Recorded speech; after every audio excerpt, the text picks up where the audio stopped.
기독교 최고의 변증가인 C.S. 루이스는 그의 책 순전한 기독교에서 모든 그리스도인들에게 조금은 의외의 이야기를 하죠. 예수 믿는 사람들은 가장해야 된다라고 하는 얘기입니다. 그것은 다른 말로 가면을 써라 라고 하는 말입니다. 가면은 보통 위선, 가식, 거짓 이와 같은 것들로 인식되지만 여기에는 그의 특별한 통찰력이 있습니다.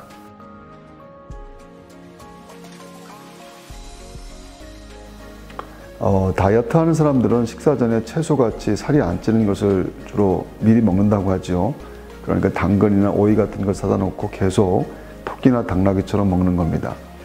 근데 고기나 밥을 먹어 탄수화물이나 지방 그리고 단백질로 위가 채워져야 되는데 이 야채를 많이 미리 먹어 놓으면 위가 속는다고 합니다. 배가 부르기 때문에 위는 다른 영양소도 다 들어온 줄 안다라고 하는 것이죠. 그 말하자면 다른 것들을 다 먹은 척 하는 겁니다. 위만 속는 것은 아닙니다. 마음껏 웃고 기뻐하면 뇌도 그것이 진짜 기쁨인지 가짜 기쁨인지 구별하지 못한다고 하죠. 그래서 기쁜 척하면 진짜 기쁠 때와 똑같은 호르몬이 분비된다는 것입니다. 가짜 웃음과 가짜 기쁨도 효과가 있다라고 하는 그런 뜻입니다. 그래서 억지로라도 기뻐하고 웃는 사람은 몸과 마음이 기쁨과 웃음으로 만들어지는 힘이 생기게 되는 겁니다.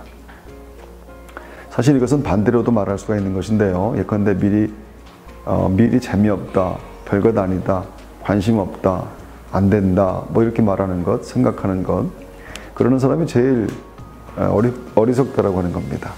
뇌가 그것을 그대로 알아들어서 실망과 절망과 좌절을 몸에게 명령하기 때문입니다. 그래서 생각하고 말하는 습관은 얼마나 인생에 중요한지 모릅니다. 생각과 행동을 통한 삶의 진실한 변화는 무엇보다도 참 중요하겠죠. 그리고 진짜 변화되어야 할 겁니다. 하지만 처음부터 진짜 변화되는 일들은 정말 어려운 일입니다. 그래서 첫 변화의 첫 단계는 변화된 듯이 가장하고 행동하는 일이라고 하는 것입니다. 사실은 이것은 하나님의 말씀이기도 한데요. 성경은 그 과정을 옷 입는 것으로 표현합니다. 골로새서 3장 12절의 말씀에 보면 바울이 골로새 교인들에게 보내는 편지 가운데 이렇게 말하는 것을 보게 되거든요. 그러므로 너희는 하나님이 택하사 거룩하고 사랑받는 자처럼 긍휼과 자비와 겸손과 온유와 오래 참음을 옷 입고 이렇게 말합니다. 내 성품에 겸손과 온유와 오래 참음이 한 번에 이렇게 만들어지면 참 좋겠지만 그렇게 쉽지 않은 일입니다. 이를테면 예배 한번 드리고 혹은 좋은 설교를 한번 듣고 나서 겸손하고 온유하고 또 인내하는 사람을 변할 수 있다면 그러면 얼마나 좋겠습니까? 그것은 설교하는 저도 마찬가지일 겁니다. 하지만 그것이 가능한 사람은 거의 없습니다. 또 우리 삶에 정말 안 되는 것들이 있죠. 심지어 평생 노력했는데 안 되는 것, 스스로 절대 불가능하다 이렇게 생각되는 것들도 있습니다. 그런데 성경은 너희는 하나님이 택하사 거룩하고 사랑받는 자처럼 긍휼과 자비와 겸손과 온유와 오래 참음을 옷 입고 이렇게 말하면서 먼저 옷을 입으라고 말합니다. 그러니까 겸손한 듯, 인내하는 듯, 섬기는 듯 하라. 그러면 결국 진짜 겸손과 오래 참음이 온다라고 하는 것입니다. 이것은 원리와 같은 것인데 그렇게 옷 입는 것은 새 버릇을 만드는 일입니다.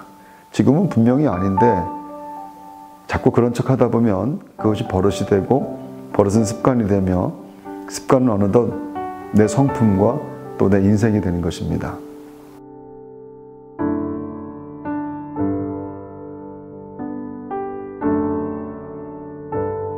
우리는 모두가 타인들로부터 자주 듣는 이야기들이 있죠. 가까운 분들, 가족들, 또 친구들한테 말입니다.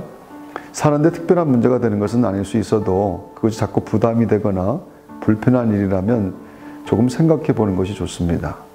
마음은 안 그런데 표현이 잘 안 되면 결심하고 친절을 연습하면 됩니다. 혹시 사람들로부터 무섭다라고 하는 소리를 자주 듣는다고 한다면 거울을 보면서 바보같이 웃는 연습을 좀 해보는 것도 좋겠죠. 자녀들에게 험한 말이 자꾸 나오면 경어를 결심하고 한번 써보는 것도 괜찮습니다. 우리 아드님이 또 게임만 하고 공부는 하루 종일 하나도 안 하시는군요 라고 말입니다. 우리에게 오래되고 냄새나고 또 함께 사는 사람들을 불편하게 만드는 옷은 벗어버려야 됩니다. 교만의 옷을 입어서 자기도 모르게 자꾸 남을 무시하는 마음이 생긴다면 그러면 억지로라도 겸손하게 상대를 높이는 말을 하면 자기도 모르게 아름다운 겸손의 사람이 되어지는 것입니다. 바울은 거룩하고 긍휼과 자비와 겸손과 온유와 오래 참음 이와 같은 성품을 살지를 못했습니다. 늘 부끄러운 과거가 있었으며 날마다 찌르는 가시와 같은 고통에 괴롭힘을 당해왔습니다. 또한 죄 없는 자신을 죽이려 쫓아다니는 사람들을 향한 원망과 미움 이런 것들은 그에게 왜 없었겠는가. 하지만 끊임없이 긍휼과 자비와 겸손과 온유의 옷을 입으려고 했습니다. 그렇게 옷을 입을 때마다 옷은 그대로 바울이 되었고 그것이 예수님 닮는 연습, 예수님 옷 입는 것이었습니다.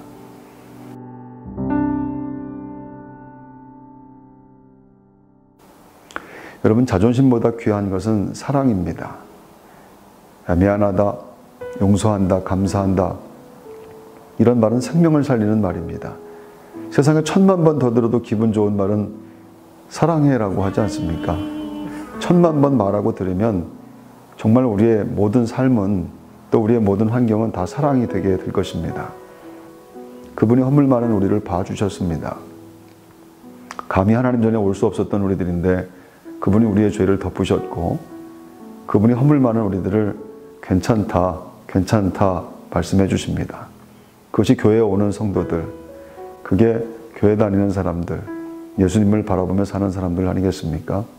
믿음으로 열심히 예쁜 척 하면은 그럼 진짜 예뻐집니다.